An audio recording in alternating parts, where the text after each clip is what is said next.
Hello everyone, this side हर्ष। तो आज की वीडियो में बात कर रहे होंगे कि हाइड्रोजन के शॉर्ट नोट्स पे बात कर रहे होंगे। और आज से यार केमिस्ट्री के भी नोट्स आ रहे होंगे चैनल पे। तो केमिस्ट्री का ऐसा है ना कि इनऑर्गेनिक में स्पेशली कि तुमने अभी तक कुछ भी नहीं पढ़ा है ना, तब भी तुम उसको कर सकते हो अच्छे से। तो टाइम कम भी है, लेकिन अगर केमिस्ट्री में, अगर इनऑर्गेनिक में अगर तुमको 30 नंबर लाने हैं तो तुम 10 से 15 मिनट में क्वेश्चन आराम से कर सकते हो। 30 नंबर आराम से आ जाएंगे, मैक्स टू मैक्स 10-15 मिनट लगेगा। लेकिन वही अगर यार मैथ्स में करना होगा तो तुमको कम से कम हाफ एन आवर तो जाने वाला है। तो केमिस्ट्री का पावर ये होता है कि इसमें तुमको पहली बात तो इनऑर्गेनिक में ज़्यादा दिमाग नहीं लगाना है, इसको इन्फॉर्मेशन की तरह याद रखना है चीज़ों को। और मतलब एक तरह से कहूँ तो रटना ही है, नो डाउट तो रटना है। लेकिन रटेंगे हम ऐसे कि मतलब कि इसका हम यूज़ कर पाएँ, एग्ज़ाम में क्वेश्चन का यूज़ कर पाएँ। और जो कोचिंग में होता है हमारे, वो टीचर लोग हमारे लॉजिक बताते हैं उसके पीछे। लेकिन अभी इतना टाइम नहीं होता है कि हम लोग लॉजिक अभी समझें उसको यार जितना, क्योंकि एनसीईआरटी से बाहर आने वाला नहीं है केमिस्ट्री में। और तुमने अभी तक एनसीईआरटी नहीं की है इन केमिस्ट्री की, तो मैं ये एकदम दावा के साथ बोल सकता हूँ कि ये नोट्स जो हैं ये मोर देन इनफ हैं। क्योंकि मैंने प्रीवियस ईयर को एनालाइज करके और प्लस एनसीईआरटी के तो तुमको सारे बुलेट पॉइंट्स इसमें मिल जाएंगे। कुछ ज़्यादा ही मैंने लिखा है नोट्स को कि कुछ छूटे ना, तो तुम इसको डेफिनेटली रेफ़र कर सकते हो नोट्स को। तो चलो स्टार्ट करते हैं हाइड्रोजन के। तो देखो, मैं इसको अगर पूरा पढ़ने जा रहा हूँ ना तो काफ़ी समय लगने वाला है, क्योंकि ये 3-4 पेज का नोट्स है और इसको पढ़ूंगा तो काफ़ी समय लगेगा। तो मैंने सिक्वेंशियल वाइज इसको लिखा था अपने टाइम पे, जिस टॉपिक का ज़्यादा वेटेज है उसके अकॉर्डिंग। और हर पॉइंट्स इंपॉर्टेंट होता है, क्योंकि आजकल जो एनटीए पेपर सेट कर रहा था 2021 में जो हमारा पेपर आया था, तो वो किसी भी चीज़ का मतलब हाइड्रोजन के यूज़ पे पूछ ले रहा कि बताइए इसमें हाइड्रोजन का यूज़ कहाँ होता है, which one of the following where hydrogen is not used. तो 3 पॉइंट्स है, चौथा पॉइंट हो सकता है यूज़ ना हो रहा हो, तो वही तुमको टिक करना रहता है। तो तुमको पॉइंट्स याद होने चाहिए। और इनऑर्गेनिक को अच्छे से करने का तरीका यही होता है कि तुम उसको बार बार अपने सब कुछ बंद करके तुम आँख बंद करके जो मतलब आँख नहीं बंद करना है तुमको, मतलब अपना नोट्स बंद करके तुमको सब चीज़ जो भी तुमको दिमाग में आ रहा है सब तुमको प्लेन पेपर पे लिखना। जितना तुम उसको लिख लिख के करोगे, तुम्हारा दिमाग में उतना अच्छा रिटेंशन रहेगा। और उसको रिवाइज करते रहना प्रॉपर, तो तुम्हारा इनऑर्गेनिक अच्छे से हो जाएगा। तो चलो चलते हैं नोट्स पे आगे। तो नोट्स में यार पहले तो मैंने हाइड्रोजन बनाया था। हाइड्रोजन का यूज़, जो उसका यूज़ फ्यूल की तरह करते हैं, उसके बाद मैंने हाइड्रोजन इकोनॉमी बनाया था। तुम सब पढ़ लेना, क्योंकि ये टाइम लगेगा ना, ये खाली ऐसे इन्फॉर्मेशन वाली बात नहीं, तुम उसको पढ़ सकते हो। मैंने लिख दिया। DDO पे फिर है, फिर H2O2 पे है, H2O2 की प्रिपरेशन कैसे होती है। तो काफ़ी इंपॉर्टेंट है H2O2 का प्रिपरेशन, इस पर क्वेश्चन आया हुआ है। और H2O2 कहीं नहीं, इनफैक्ट पिछले साल इस पे भी क्वेश्चन आया हुआ है हाइड्रोजन के यूज़ पे। शायद आया हुआ है, शायद आया हुआ है। हाँ, तो यार ये काफ़ी इंपॉर्टेंट है, कहीं से भी वो लोग क्वेश्चन पूछ ले रहे हैं। और ये सब रिएक्शन तुमको भले याद नहीं रहे, लेकिन तुमको पता होना चाहिए प्रिपरेशन कैसे होता है। जैसे 2 अल्काइल एंथ्राकिनॉल से बनता है, और HSO4 माइनस का इलेक्ट्रोलिसिस कराया जाता है। और बैरियम ऑक्साइड का बाई एडिंग एसिड हम लोग बना लेते हैं H2O2। तो पता होना चाहिए तुमको, फिजिकल प्रॉपर्टीज़ भी सारी पता होनी चाहिए H2O2 की क्या होती है, क्योंकि किसी भी पॉइंट पे ये लोग क्वेश्चन बना दे रहे हैं आजकल एनटी वाले, पता नहीं क्या हो गया इनको। ये वॉल्यूम स्ट्रेंथ ऑफ H2O2 का फॉर्मूला है, ये स्ट्रेंथ ऑफ H2O2 का फॉर्मूला है।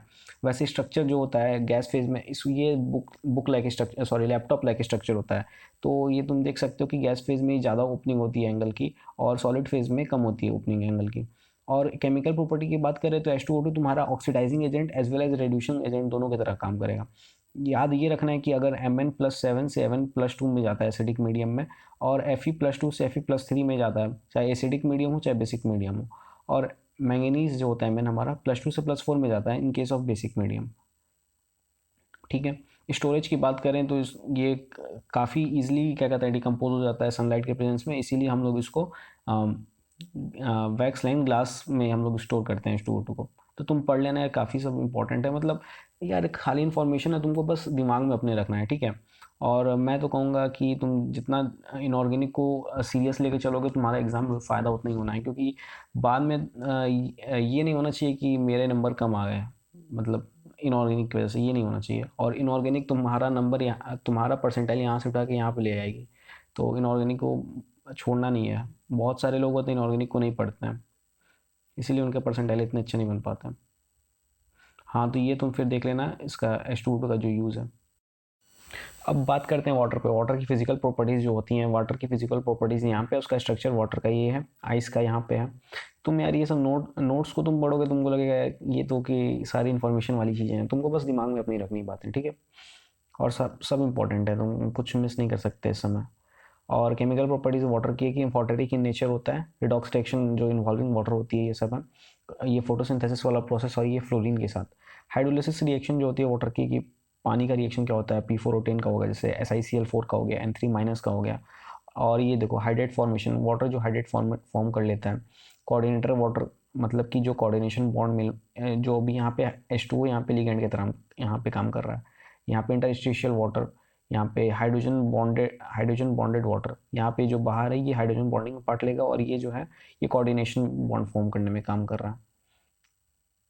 अब देखो हार्ड एंड सॉफ्ट वाटर बहुत इंपॉर्टेंट टॉपिक है और मिस नहीं कर सकते तुम। देखो hard water does not give leather, it forms scum. जो हार्ड वाटर होता है वो स्कम फॉर्म कर लेता है, प्रेसिपिटेट फॉर्म कर लेता है।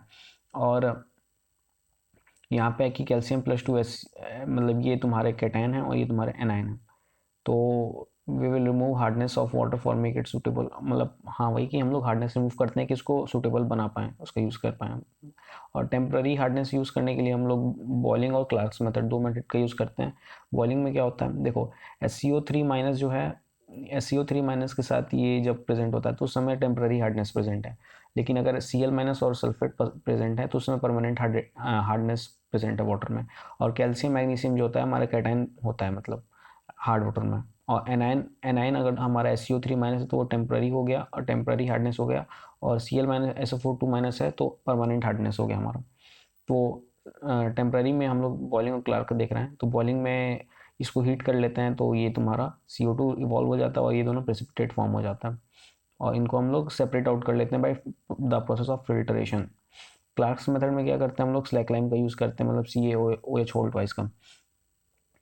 और इसमें क्या है ना, इसमें इसको याद रखने का तरीका क्या है, मैंने अपने टाइम पे एक अपने मन से बनाया था, तुम अपना ही बना सकते हो। क्लार्क को हम पढ़ रहे थे, क्लर्क क्लर्क का काम क्या होता है, चपरासी का, पानी लाना, मतलब ऐसी टाइप का काम होता है, नो ऑफेंस। एक मैंने खाली अपने याद करने के लिए बनाया था ऐसा।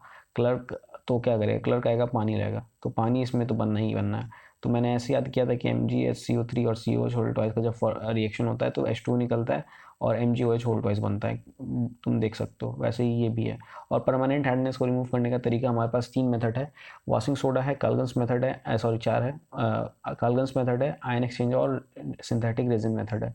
तो पहला है ट्रीटमेंट विद वॉशिंग सोडा, दूसरा है काल्गन्स मेथड, और तीसरा तुमने आयन एक्सचेंज देख लिया और सिंथेटिक रेजिन मेथड। तो काफ़ी इंपॉर्टेंट सिंथेटिक रेजिन मेथड पे 2019 में क्वेश्चन आया हुआ है और 2020 में भी आया था, 2020 में भी आया था और 21 में भी आया ही होगा। तो ये टॉपिक बहुत इंपॉर्टेंट है, hard water and soft water वाला, इसको तुमको अच्छे से करना। और अब आ जाते हैं डाई हाइड्रोजन पे। तुम NCERT खोल के देखोगे तो सबसे स्टार्टिंग डाई हाइड्रोजन से ही होती है।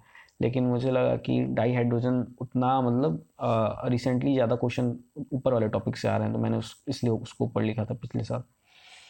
डाई हाइड्रोजन के बारे में ये सब है। और ये सब जो चीज़ें मैंने लिखी हैं ये सब डायरेक्ट क्वेश्चन एग्जाम में आ जाते हैं यार, 4 मार्क्स का क्वेश्चन रहेंगे, तुमको बस पता होना चाहिए बॉन्ड एनर्जी T2 की ज़्यादा होती है। और ड्यूटेरियम को हम लोग हैवी हाइड्रोजन बोलते हैं, ट्रिटियम हमारा रेडियो एक्टिव होता है एलिमेंट।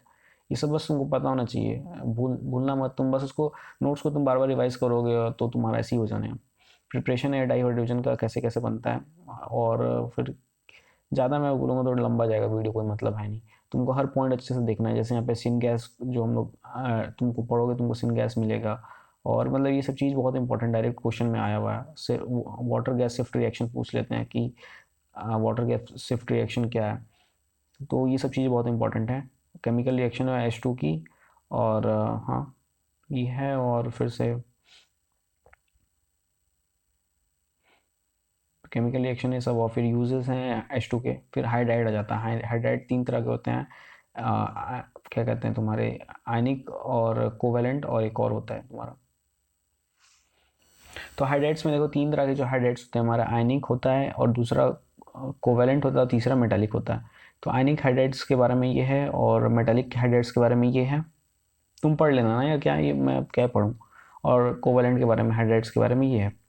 और फिर ठीक है, अब एग्ज़ाम रिलेटेड कुछ पॉइंट्स थे जो बहुत इंपॉर्टेंट हैं, तो मैंने यहाँ पे देखो सिंथेटिक रेजिन मेथड जैसे मैंने बताया था काफ़ी इंपॉर्टेंट है, तो उसके बारे में सारी डिटेल्स मैंने यहाँ पे लिखी थी।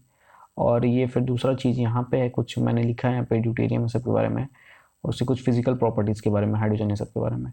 H2O की जो D2O और H2O में जो सारे फिजिकल प्रॉपर्टी होती है वो DDU की ज़्यादा होती है एक्सेप्ट डाई इलेक्ट्रिक कॉन्स्टेंट। तो ये क्वेश्चन मतलब पूछ लेते हैं, मतलब तुमको पक्का मिलेगा, तुम प्रीवियस से उठा के देखना, 2021 में क्वेश्चन आया हुआ है मेरे शिफ्ट में ऐसा कुछ। और हाँ, इलेक्ट्रोनेगेटिविटी हो गई यहाँ पे, किसकी ज़्यादा होती है, और H की ज़्यादा होती है, हाइड्रोजन की ज़्यादा होती है, ड्यूटेरियम के साथ से ज़्यादा होती है। तो यार इसी के साथ नोट्स ख़त्म होता है। और मैं बता दूं कि मैंने अपने फर्स्ट टाइम पे यार इनऑर्गेनिक को बहुत कम्प्लीटली लगभग इग्नोर किया था, इसी वजह से मेरे परसेंटाइल भी कुछ नहीं अच्छी आ पाई थी। फिर लास्ट में क्या कहते हैं जाके पता चलता है जब एग्ज़ाम सारे हो जाते हैं कि यार इनऑर्गेनिक को इग्नोर नहीं करना चाहिए था। इसलिए मैं पहले से तुम लोग को बस सजेस्ट करना चाहता हूँ कि इनऑर्गेनिक तो तुम गलती से भी मत छोड़ना, क्योंकि ये फ्री के नंबर होते हैं। बस तुमको मतलब ऐसा समझ लो कि तुम्हारे कॉलेज पहुँचाने में ये तुम्हारा सबसे मेजर रोल प्ले करने वाला है। और इसमें ऐसा नहीं है कि तुम मैथ्स में क्या है, मैथ्स में हो सकता है कि तुमने उस वैरायटी के क्वेश्चन नहीं किए होंगे या उस समय तुमसे क्वेश्चन सॉल्व ना हो पाए, या फिजिक्स में नहीं हो पाए। लेकिन इसमें इनऑर्गेनिक में, स्पेशली केमिस्ट्री में इनऑर्गेनिक में होगा कि तुम्हारे इससे बाहर क्वेश्चन आने ही वाला नहीं है। तुमको पता है कि मेरा बाउंड्री इतना ही है, मैथ्स और फिजिक्स का ऐसा नहीं है, लेकिन इनऑर्गेनिक में पता है तुम्हारा बाउंड्री इतना ही है। तो तुमको लिख लिख के सब अपने दिमाग में तुमको सब स्टोर कर लेना, और पक्का तुमको उसका बेनिफिट होगा, तुम बात मान लो। क्योंकि लोग फर्स्ट अटैम्प्ट में या जो जितने अटैम्प्ट्स होते हैं वो स्टार्टिंग वाले अटैम्प्ट में इनऑर्गेनिक को इग्नोर कर देते हैं, इसलिए उनकी परसेंटाइल इंप्रूव नहीं होती है। इसलिए बस मेरा सजेशन यही रहेगा कि इनऑर्गेनिक को गलती से मत छोड़ना।